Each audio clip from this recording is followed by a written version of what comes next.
Okay, so Revelation, if you turn to Revelation 7:15, start in verse 13. This is one of the elders talking to John in Revelation when he's seeing these visions.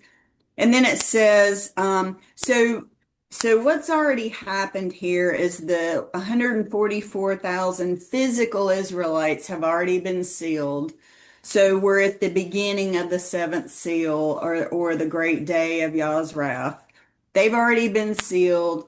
And then he sees after these things a great multitude, which no one could number, of all nations. So I believe that's the Gentile nations, the folks that repent during the Great Tribulation and come to live physically in the millennial reign. And it kind of proves it right here in Revelation 7, verse 13. Then one of the elders answered, saying to me, "Who are these arrayed in white robes, and where did they come from?" And I said to him, "Sir, you know." So he said to me, "These are the ones who come out of the great tribulation." So it's clear that these are the folks coming out of the great tribulation.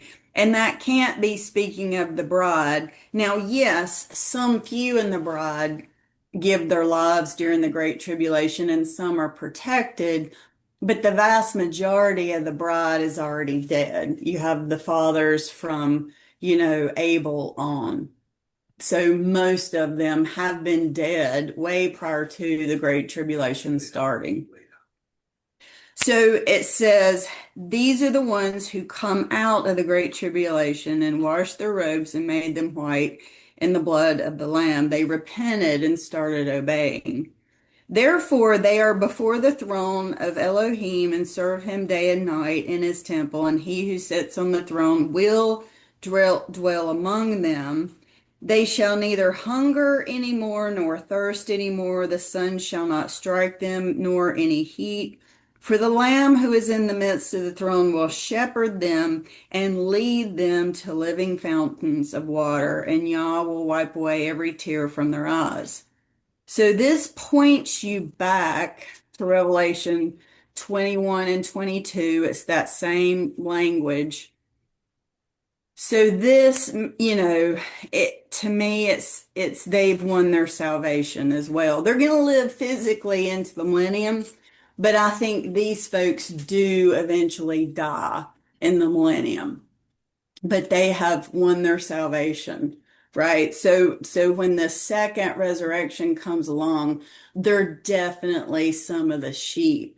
And I think he shows in Revelation they have a special place because they have overcome far more than your average people that lived and died during peace times, right?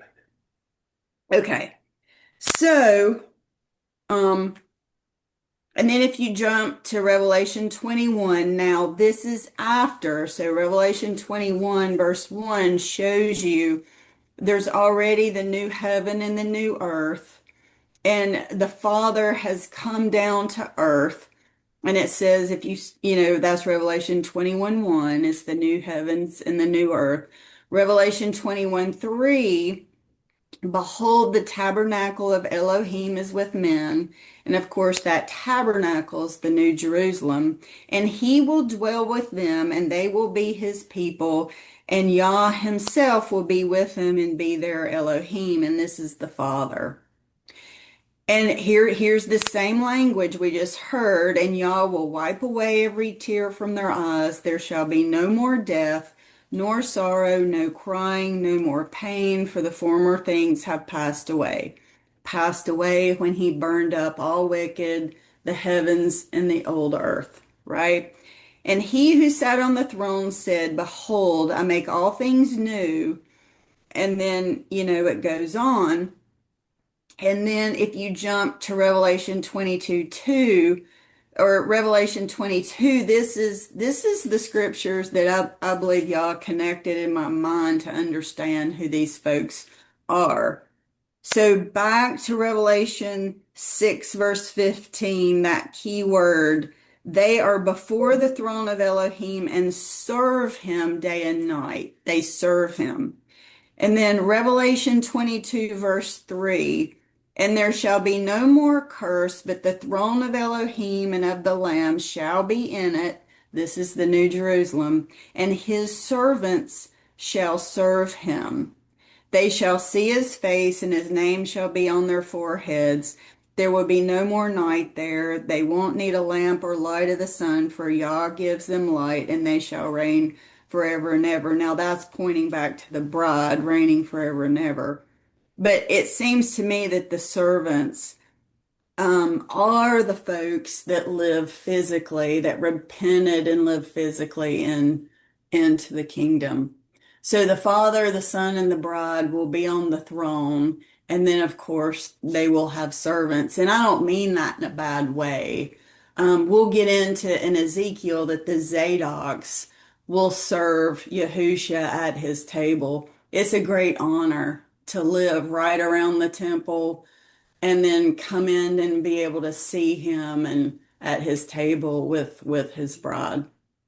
So I just wanted to share that because we kind of contemplated last time, they're on a little different level than just your average folk that come up in the second resurrection because they did repent during the Great Tribulation. When everybody else is deceived, they realized what was going on because the Father lifted the veil for them and they did what they needed to do to obey him and stay faithful. So I just wanted to share that real quick.